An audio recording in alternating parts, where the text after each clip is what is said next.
Olá, bom dia, tudo bem com você?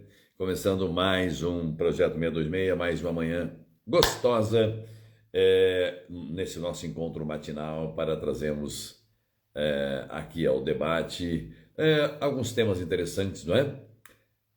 Para o nosso dia a dia se tornar ainda melhor, tá bom? Para o que algumas dúvidas sejam esclarecidas aqui na nossa cachola, tá ok? Cassiana, bom dia. Aline, bom dia. Bem-vindas aqui nesse nosso encontro, nesse nosso bate-papo, tá bom? Jussara também, muito bem-vinda.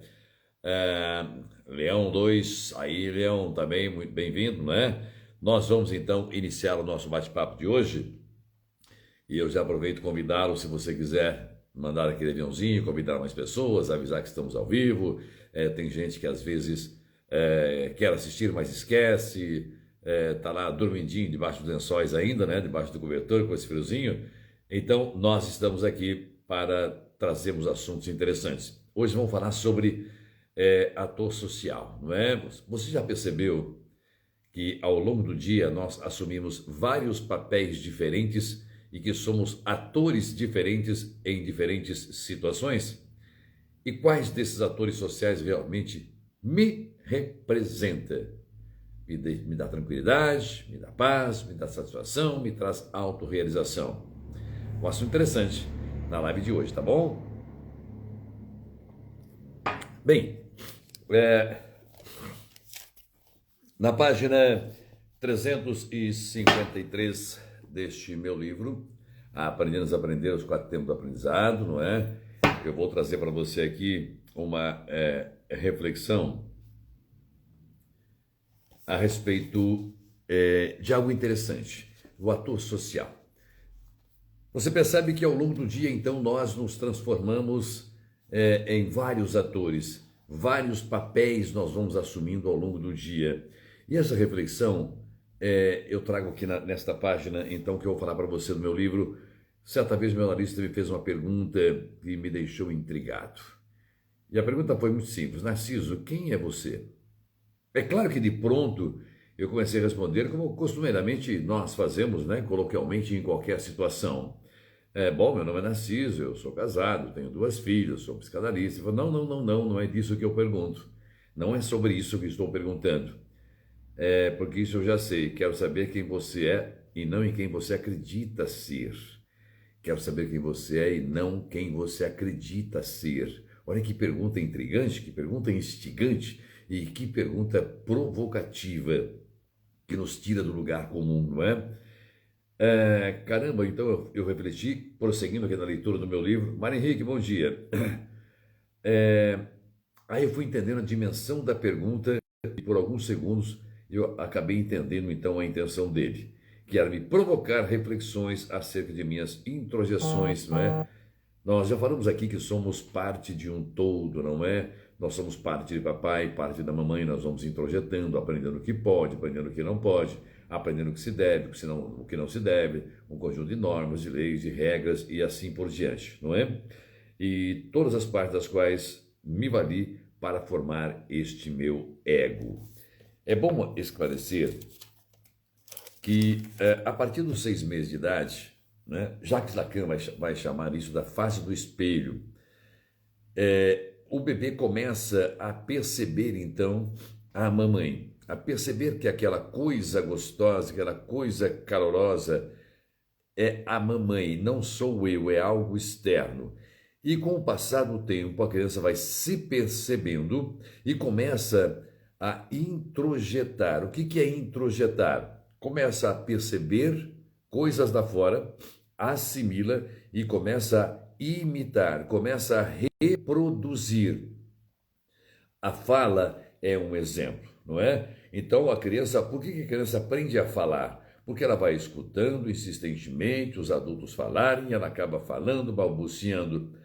E isso é introjeção. A mamãe é a primeira imagem, o primeiro símbolo, digamos assim, mais importante. Todos os teóricos vão trazer isso em seus trabalhos. Ensinamento também, muito bom dia. Então, a, também Eliana, muito bom dia, bem-vindos, bem-vindas.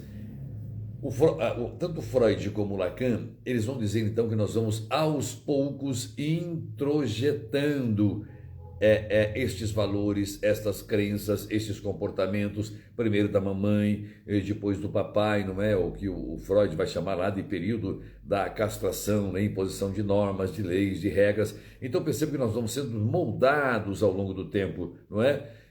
Imagine se nós tivéssemos nascido numa ilha e lá deixados, abandonados, nós não saberíamos nada a respeito de lei, de norma, de regra, de comportamento, de ética, o que pode, o que não pode, o que é bonito, o que é feio. Não saberíamos porque não teríamos uma referência. Então esta referência, que Lacan vai chamar de simbólico ou de espelho, vai nos moldando ao longo do tempo, não é? O Winnicott também vai chamar de ambiência. Então todos estas questões, a presença, a convivência com pessoas, e aqui eu me refiro à base dessas referências, que é a família, que são os pais, a figura da mãe, a figura do pai, muito importantes na estruturação psíquica desta criança. E é claro que, evidentemente, esses comportamentos vão sendo introjetados e nós vamos estruturando o que chamamos de ego. Este eu que aqui está, né? Então, quando nós nascemos, lá atrás, ainda bebê, vamos chamar de sujeito do eu, ou eu real. Aquele sujeito que nasce um sujeito, não é? Aquela criança, aquela essência, aquela coisa mais lindinha, bilu, bilu, bilu, que coisa mais linda nasceu. Com o tempo, então, começa a conviver com tudo que lá fora existe. Vai surgindo este eu. Este eu vai sendo diferente daquele sujeito que nasceu. Então este eu começa a entender sobre isso pode, isso não pode, isso deve, vai para a escola, começa nas relações, extra casa, não é? Lá fora, as relações sociais com as coleguinhas da escola, com o professor, enfim. Então este eu vai se moldando, né? Eu lá do meu sujeito. O sujeito ficou lá atrás. Este eu vai se adaptando, vai introjetando, vai aprendendo a viver, a interagir com tudo isso que existe, não é? Então chamamos de introjeção, na fase do espelho de Jacques Lacan, que ele vai trazer muito claramente isso. Então nós somos parte de papai, parte de mamãe, parte do titio, parte da titia, parte do professor, parte dos coleguinhas, parte do conjunto de normas, de leis, de regras, enfim, parte de tudo que lá fora existe. Então, quando o meu analista me faz essa pergunta, quem é você de verdade? Você percebe o quão complexo é responder isso? Porque aquele sujeito deste meu eu ficou lá atrás. Porque ele se assujeitou, ele se curvou, ele se dobrou, ele não teve forças para continuar, porque este eu aqui, ego do meu sujeito, se vê obrigado a adaptar-se a tudo que existe. Eu preciso adaptar-me, eu preciso interagir com a sociedade, eu preciso viver, eu preciso, enfim, comer, tomar banho, aprender, ir para a escola e assim por diante. Eu preciso, então, assujeitar-me ao que existe lá fora. Curvar-me, porque não adianta afrontar, não adianta não querer, não adianta não aceitar essa interação com tudo que lá fora existe. Portanto, aquele sujeito deste meu eu assujeitou-se a mim e este eu do meu sujeito assujeita-se ou é formado a partir de tudo que lá fora existe. O grande problema é quando esse assujeitamento me torna sem condições ou me deixa sem condições da autogestão. Eu fico apenas me curvando de acordo com o interesse do outro, com a manipulação deste outro. É este outro que vai determinar, dizer o que eu devo, o que eu não devo fazer, o que eu posso, o que não posso, de maneira que eu posso ou não posso agir, ou é disso que eu devo gostar e assim por diante. Max Felino, também muito bom dia para você. Bom, e aqui nós temos então, com esta introdução, a compreensão de que nós vamos constituindo um self, constituindo um eu, que chamamos de ego, a partir desta interação social, a partir desta introjeção desse grande outro, como Lacan vai falar, desse grande tudo que lá fora existe. Pois bem, então chegamos aqui, eu quero agora perguntar para você, se você, se não se deu conta ainda, você vai se dar conta agora, eu tenho certeza absoluta, que não é tão complexo assim, falar a respeito dos atores sociais, né? E você vai falar, caramba, eu não tinha percebido isso. Vamos, eu vou falar aqui algumas coisas e você vai se imaginando aí, tá bom? Se achar que não deu certo, ou se achar que não bate, que não é isso, pode escrever aqui. Não, eu discordo e tal, então, caramba, é verdade, assim por diante. Vamos interagindo aqui. Então perceba que quando eu assumo o lugar de pai, então estou com meus filhos. Naquele momento, na presença dos meus filhos, diante dos meus filhos, eu sou o pai. E como pai, eu vou ter um tipo de comportamento.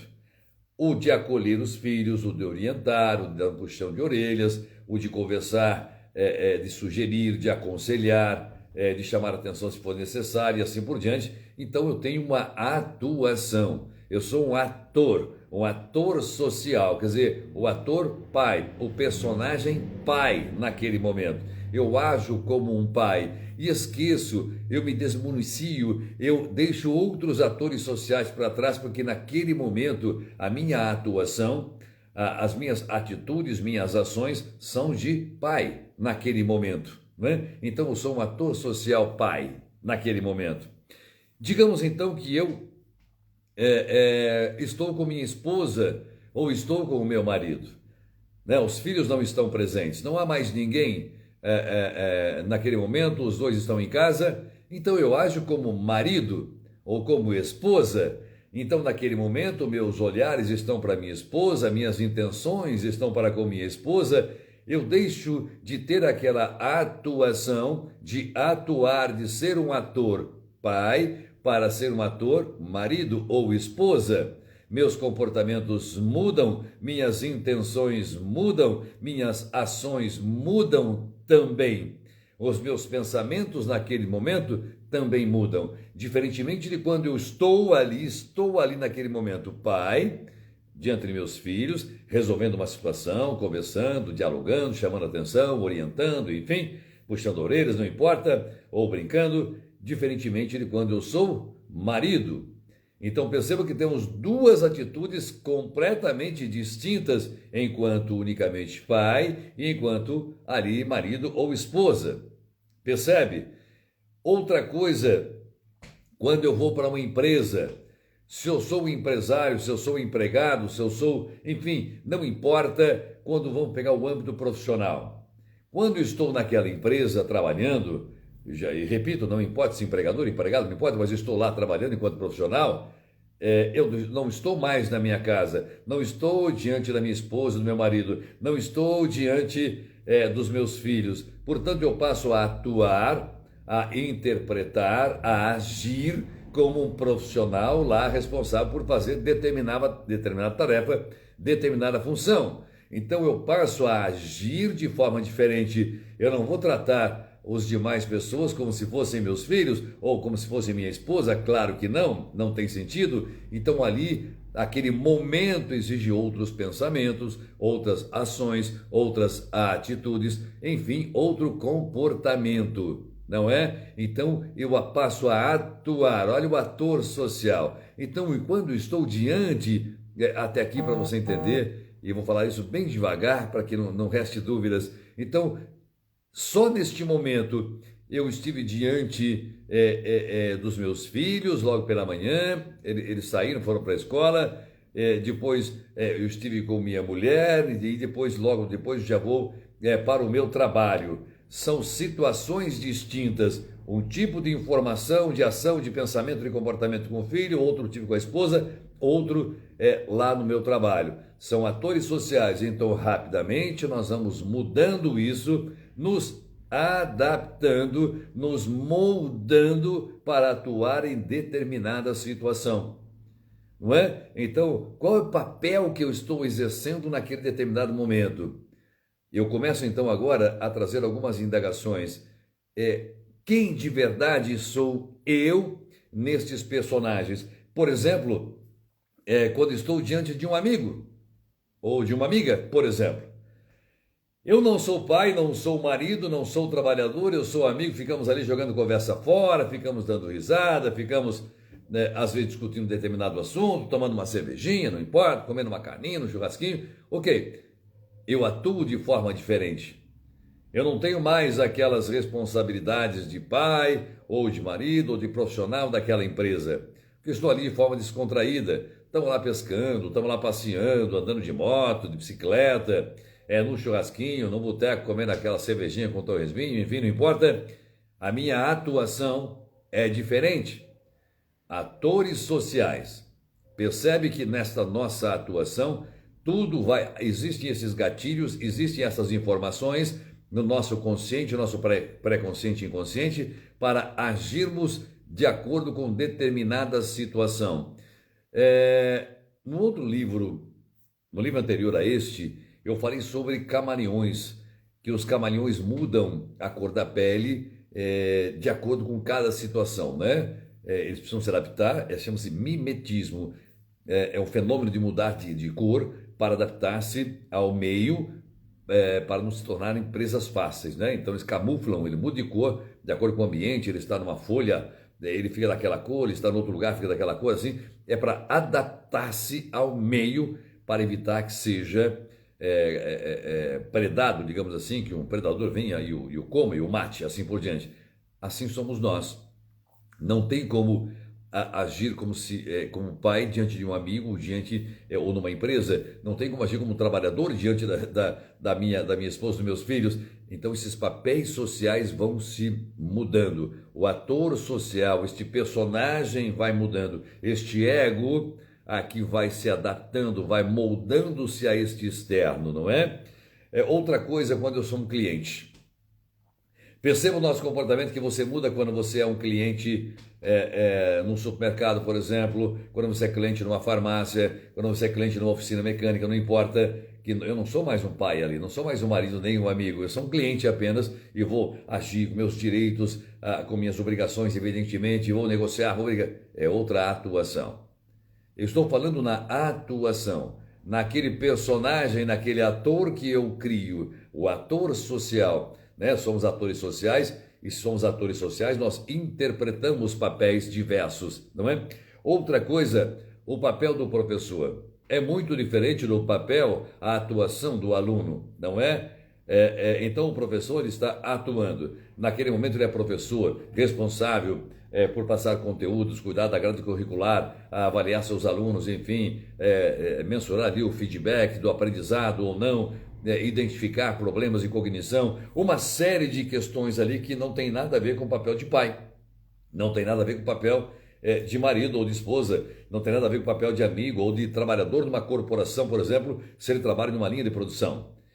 Então, dependendo do lugar em que eu estou, da circunstância, do ambiente, do momento em que eu estou, nós imediatamente criamos esse ator social para desempenhar aquele papel de acordo com este ambiente.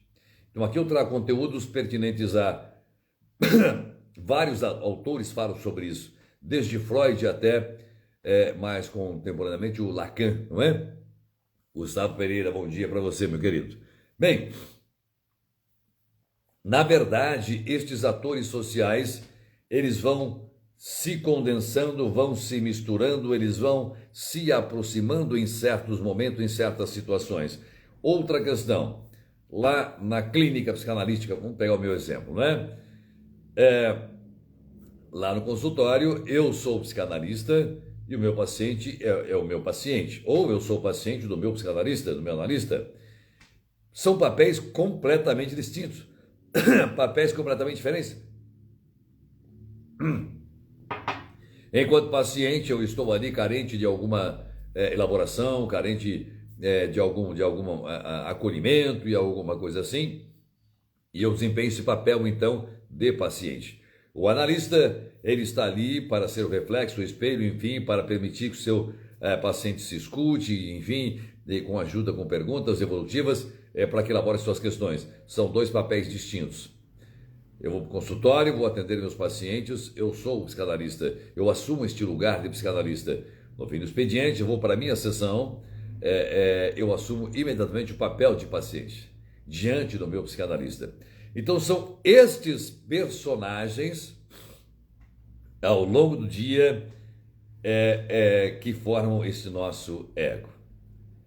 Eu tenho então este ego, eu ajo de uma forma diante de determinada situação e mudo esta forma diante de outra situação. Mantendo este ego, mantendo algumas peculiaridades, algumas semelhanças, é claro que eu guardo todas em qualquer atuação, eu sou o mesmo, com o mesmo estereótipo, com a mesma forma de falar, com a mesma voz, com a mesma entonação, com o mesmo tudo, né? Sou eu, né? Este ego que vai se ramificando em vários atores sociais. Eu, Narciso, eu, pai, eu, esposo, eu, profissional, eu, psicanalista, eu, cliente, eu, orientador, eu, professor, e assim por diante, eu, aluno, não é? Tudo isso, todos estes atores sociais me ajudam, então, a enfrentar, a conviver com tudo que lá fora existe e com todas as pessoas que lá fora existem, com todas as situações com as quais eu tenho que me deparar, né? Tal qual um camaleão. Um camaleão, então, ele vai mudando de cor, vai adaptando-se àquele ambiente. Se ele está num gramado, por exemplo, ele fica com a pele meio esverdeada, não é? Se ele estiver no meio de folhas, ele fica com aquela pele meio bege, meio esverdeada, para se disfarçar.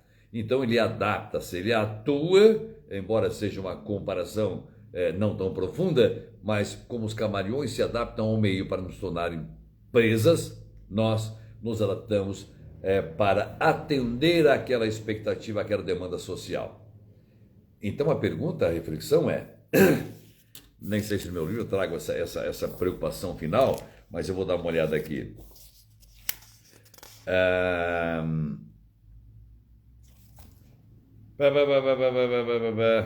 Aqui eu não concluo, que eu vou trazer aqui agora. Lá eu só pergunto, eu digo que se eu for o mesmo, sempre o mesmo em todas as situações, é impossível, então eu devo estar em conflitos e assim por diante. Mas a pergunta se eu tenho esses vários atores sociais dentro de mim, se eu preciso ter esses atores sociais dentro de mim, se eu preciso agir como pai, preciso agir como marido, eu preciso como cliente, como professor, enfim, nestas situações, a pergunta qual destes personagens sou eu de verdade? Uau! Pode parecer uma pergunta muito simples, ou você imediatamente falar assim, não, eu sou tal personagem. Mas não é tão simples assim. Enquanto eu estou ali como pai, os meus pensamentos, aquilo que estou emanando, aquilo que estou falando, a maneira que estou orientando meus filhos, tem um tipo, uma dose, uma intensidade diferente de quando eu sou marido, que são valores diferentes de quando eu sou professor, ou quando sou aluno, ou quando eu estou ali como cliente, quando estou como trabalhador, como empregador, ou como empregado, não me importa, ou como analista, ou como paciente. Então a minha pergunta sempre quem sou eu de verdade? Todos e nenhum. Mário Henrique. Você percebe que é uma resposta muito complexa de ser dada? Eu expliquei então na live de hoje, lá do eu deste meu sujeito, o sujeito daquele meu eu, que formou este ego. Este ego então vai assujeitando-se, adaptando-se a tudo que lá fora existe. Portanto, eu trago papai, eu trago mamãe, eu trago meu professor, eu trago meu amigo, eu trago meu patrão, eu trago meu empregado, eu trago o vizinho chato, eu trago o vizinho bonzinho, eu trago o jardineiro, eu trago... eu vou introjetando tudo isso e vai me estruturando. Então eu pergunto, quais desses atores sociais sou eu? Qual desses atores sociais sou eu? Será que eu sou um misto de todos estes atores sociais e acabo por não ser absolutamente nenhum, como trouxe o Mário Henrique? Ou será que este eu de verdade, essa minha essência de verdade, simplesmente inexiste para atender a expectativa do meio ao qual com o qual eu convivo. Se for apenas isso, então eu realmente não existo. Nós somos, de fato, um misto de tudo que lá fora existe. Nós não temos como dizer absolutamente que eu sou genuíno, que eu sou puro, eu sou narciso e pronto, constituído por mim mesmo. Isso não existe. Não existe, porque somos parte de tudo que lá fora existe. Ediane, bom dia para você. Sandra também. A Adriana, Maria Celeste, bom dia, bem-vindas. Então, na verdade, quando nós nos fazemos essa pergunta, nós ficamos, enfim, um pouco preocupados, um pouco encucados, como se diz no popular, que nós não vamos conseguir identificar. Será que eu sou aquele ator social pai? Aquele ator social marido? Aquele ator social amigo, trabalhador, enfim, não importa, cliente? Quem de fato, né? A essência existe, mas nunca é só ela, não? Exatamente. Então, chamamos isso, Mário Henrique, de eu real. Para a psicanálise, para então nós profissionais da mente, existe o eu real. O eu real é aquele inatingível, que jamais conseguirá emergir, que chamamos de essência, não é? Ele jamais conseguirá, porque ele lá, a partir dos 6 meses de idade, quando ele começa a entender que é parte de tudo que lá fora existe, eu não sou tudo e o todo não sou eu, ele começou já a ficar lá assujeitado a este eu, a este ego, que com o tempo vai se assujeitando a tudo que lá fora existe. Primeiramente ao papai e à mamãe e assim por diante. E aí reiniciamos a história da live de hoje. Portanto, esta essência, ela sempre existirá. Este meu eu real, este sujeito do meu eu. E é este sujeito que pulsa, é ele que cobra, é ele que insiste, é ele que sente angústia, é ele que sente dor, é ele que sente trauma, é ele que sente tudo o que nós sentimos e às vezes não conseguimos entender, não conseguimos solucionar. Entende de onde vem a dor, a angústia? É deste minha essência, como disse o Mário Henrique, ou deste meu eu real, o Lacan vai chamar de eu real. Percebem então o quão complexo é esta nossa formação? O quão complexa é? Às vezes nós pensamos assim, ai meu Deus, não foi isso que eu quis dizer. Ou então, caramba, eu fiz isso, mas eu não tinha intenção de fazer isso. Ou falamos coisas sem querer, falamos, desculpa, escapou. Isso chama-se ato falho. Ato falho é o tal do sem querer querendo, né? Na verdade, o inconsciente lá atrás, o eu real, ele quer. Ele tem vontade, ele pulsa, ele emana e sai às vezes através de um ato falho, através de um xiste, daquela piadinha que eu faço, meio, sabe? Não é que eu estou gordo, não, é que eu tenho excesso de gostosura, estou crescendo lateralmente. Tá? Quando eu faço uma piadinha, né? Tal, com outro, comigo e tal, é uma forma de dizer o que realmente eu sinto. Aí sim, essa nossa essência está, nosso eu real, está pulsando, está tentando emergir. Os sonhos é uma forma de nosso inconsciente tentar falar com o nosso consciente. Então, nessa live de hoje é para você refletir, para você pensar. Eu sei que é complexo e que a resposta ainda existe, não é? Quais desses atores sociais sou eu de verdade? O eu de verdade que sente paz, que sente tranquilidade, que sente autorrealização, aquele que está lá deitado na cama para dormir. Quem está deitado na cama? É o pai, é a mãe, é o cliente, é o professor, é o paciente, é o psicanalista, é o amigo. Quem ele é? Eu sou um misto de tudo isso, de fato. De fato, sou um misto de tudo isso. Mas em alguns desses personagens, de fato, há um pouco da nossa essência, um pouco daquilo que realmente queremos ou gostaríamos de ser. E quando isso não acontece, pode observar que nós sempre estamos sonhando intensamente, ou com atos falhos, ou, evidentemente, com alguns xistes, tá bom? Eu real aparece nos momentos em que partimos estar com a gente mesmo, nos despindo desses papéis sociais, nos permitimos, não é? É verdade, Jussara, é verdade. São várias as questões aqui então. Tá bom, meu querido, minha querida? Quais desses atores sociais sou eu de verdade? Se o eu de verdade está lá no sujeito deste meu eu, naquela minha essência que ficou lá nos 6 meses de idade. É complexo, não é? Muito bem, é só para refletirmos um pouco e percebermos o quão complexa é esta nossa vida, o quanto desses atores sociais precisamos criar e desenvolver para nos adaptarmos a este grande universo, a este, como Lacan vai dizer, a este grande outro, não é? Ou nos adaptamos, tal qual um camaleão, ou seremos predados, não é? Camaleão é só um exemplo, só uma figura de linguagem, evidentemente, né? Então temos que agir como camaleões para não sermos predados, devorados por tudo que existe lá fora, tá bom? Xavi também, muito bom dia. Grande beijo para você, ótimo dia. Tchau, tchau.